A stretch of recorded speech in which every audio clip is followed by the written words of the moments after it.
जन्म से पहले आपकी आत्मा ने क्या देखा? एक पल के लिए सोचिए, अगर मैं कहूं कि इस दुनिया में आने से ठीक पहले आप सर्वज्ञानी थे। हाँ, आपको अपने हजारों जन्मों के कर्म, हर सुख दुख और अस्तित्व के सारे रहस्य पता थे। ये कोई कल्पना नहीं, बल्कि गर्भ उपनिषद जैसे प्राचीन ग्रंथ इसी सत्य की ओर इशारा करते हैं। तो फिर जन्म के उस एक क्षण में ऐसा क्या हुआ कि आपके भीतर का वो ज्ञान का महासागर विस्मृति के अंधेरे में विलीन हो गया? चलिए आज उस यात्रा पर चलते हैं जिसे आपकी आत्मा ने जिया तो था, लेकिन आपका मन उसे पूरी तरह भुला चुका है। हम सब इस दुनिया में रोते हुए आते हैं, एक कोरी स्लेट की तरह। हमें कुछ भी याद नहीं रहता। लेकिन क्या यह सच में एक कोरी स्लेट है, या हमारी स्मृति पर एक पर्दा डाल दिया गया है? हजारों साल पहले कृष्ण यजुर्वेद की एक शाखा के रूप में ऋषि पिप्पलाद ने गर्भोपनिषद में इसी रहस्य को उजागर किया था। ये उपनिषद सिर्फ एक सिद्धांत नहीं है, ये गर्भ के भीतर आत्मा की यात्रा का एक जीवंत वर्णन है। ये हमें बताता है कि हम कौन हैं, कहां से आए हैं और जन्म के उस एक क्षण में हमने क्या खोया और क्या पाया। ये एक ऐसी यात्रा है जो आधुनिक विज्ञान की पकड़ से भी परे है। विज्ञान गर्भ में शरीर के विकास को अणु और कोशिकाओं के स्तर पर देखता है, लेकिन गर्भोपनिषद उस शरीर में बसने वाली चेतना के अनुभव को गाता है। ये उपनिषद हमें उस अवस्था में वापस ले जाता है जहां तुम्हारी आत्मा ने एक गहरा संकल्प लिया था, एक ऐसी पुकार जिसे हम सब भूल चुके हैं। वो पुकार क्या थी और हम उसे क्यों भूल गए? इन सवालों में उतरने के लिए हमें अपनी कहानी की शुरुआत में चलना होगा, उस 9 महीने के एकांतवास में जिसे आत्मा ने गर्भ के मौन में बिताया था। जब एक आत्मा नए शरीर में उतरने की तैयारी करती है तो ये केवल एक जैविक घटना नहीं होती। गर्भ उपनिषद के अनुसार ये 5 महाभूतों पृथ्वी, जल, अग्नि, वायु और आकाश की एक दिव्य लीला है। पहले महीने में शरीर सिर्फ एक कलल या बुलबुले जैसा होता है, जो ब्रह्मांड का ही एक सूक्ष्म रूप है। दूसरे महीने में ये एक पिंड का आकार लेता है और सिर का निर्माण होता है। और तीसरे महीने तक हाथ और पैर जैसी छोटी छोटी कोंपलें फूटने लगती हैं। ये आपकी आत्मा की गाड़ी का ढांचा है जो तैयार हो रहा है।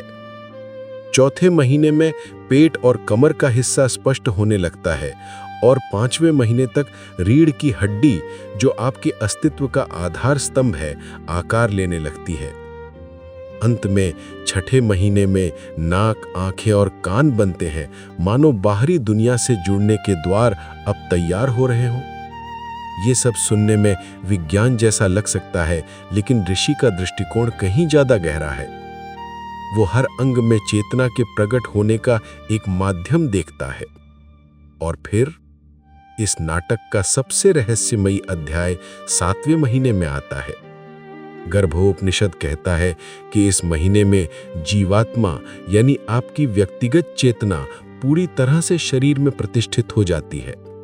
ये वो निर्णायक पल है जब शरीर सिर्फ मांस का लोथड़ा नहीं रह जाता, बल्कि एक सचेत प्राणी बन जाता है। आत्मा अपने नए घर को पहचानती है और उसके साथ एक हो जाती है।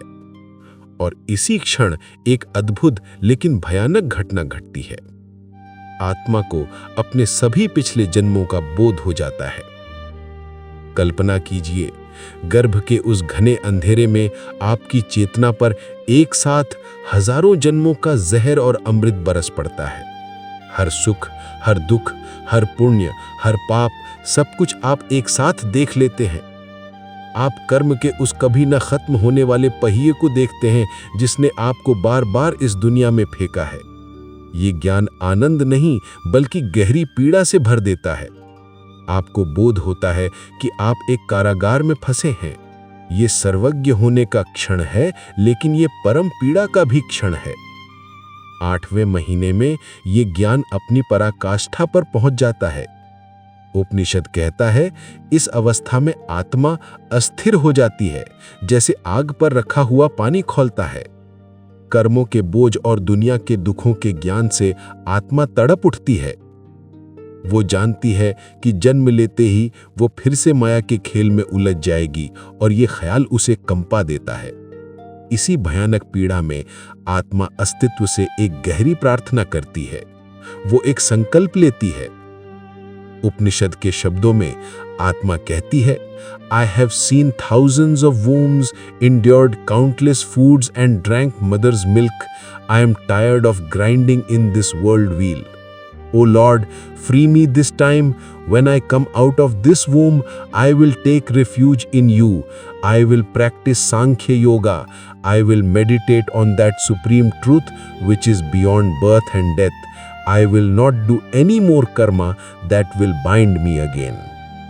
ये एक भटकी हुई चेतना का अपने स्रोत से किया गया वादा है। ये आपके अस्तित्व का सबसे गहरा संकल्प है। लेकिन फिर आप इसे याद क्यों नहीं रख पाते? संकल्प लिया जा चुका है, लेकिन तभी जन्म का पीड़ादायक क्षण आता है। गर्भ उपनिषद कहता है कि जब शिशु जन्म लेने के लिए संकरे मार्ग से गुजरता है तो उसे भयानक तकलीफ होती है।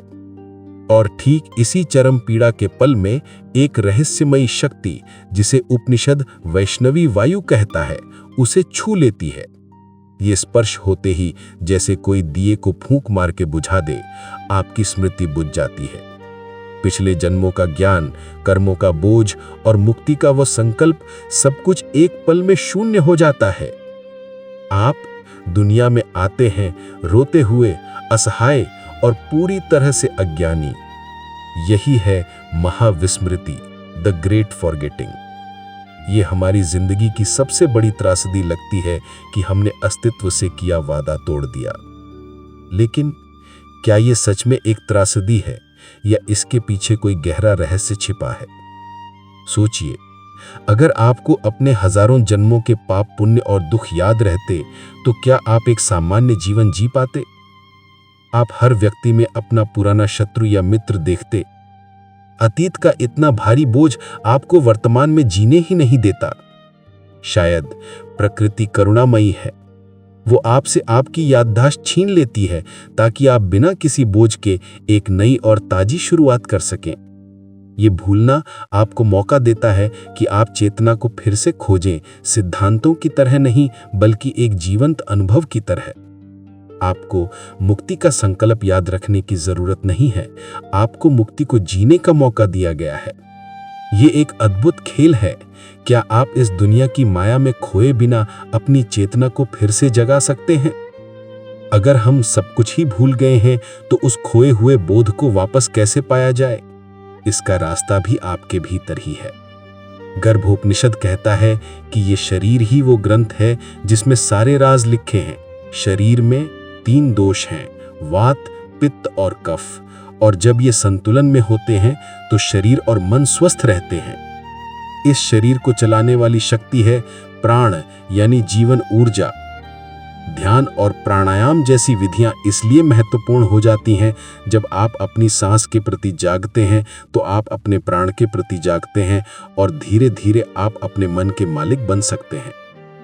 ध्यान का अर्थ ही है अपने शरीर, सांसों और विचारों के प्रति एक साक्षी बन जाना। ये साक्षी भाव ही वो प्रकाश है जो विस्मृति के अंधेरे को भेद सकता है। भले ही आप गर्भ में लिया गया संकल्प भूल गए हों, लेकिन वो आपकी अवचेतन गहराइयों में एक बीज की तरह मौजूद है। यही वजह है कि आप जीवन भर एक बेचैनी, एक खालीपन महसूस करते हैं। ये अधूरापन उसी भूले हुए संकल्प की प्यास है। ये बेचैनी आत्मा की घर वापसी की पुकार है। तो जन्म से पहले आपकी आत्मा ने क्या देखा?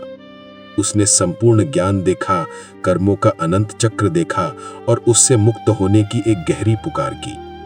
फिर उसने जन्म की पीड़ा सही और वैष्णवी वायु के स्पर्श से सब कुछ भूल गई। गर्भोपनिषद हमें याद दिलाता है कि हमने क्या खोया है, और ये भूलना हमें उस खोई हुई दिव्यता को फिर से अनुभव से पाने का एक अवसर देता है। आपकी यात्रा गर्भ में शुरू हुई थी, लेकिन असली सफर तो अब शुरू होता है। विस्मृति के पर्दे को भेद कर अपने असली स्वभाव को पहचानने का सफर। आपके लिए ये भूलना वरदान है या एक चुनौती? क्या आपने कभी अपने जीवन में उस गहरी प्यास या बेचैनी का अनुभव किया है? अपने अनुभव नीचे कमेंट्स में जरूर साझा करें। अगर इन शब्दों ने आपके भीतर कुछ छुआ हो तो इन्हें उन तक भी पहुंचाएं जो अभी अपनी ही खोज में हैं।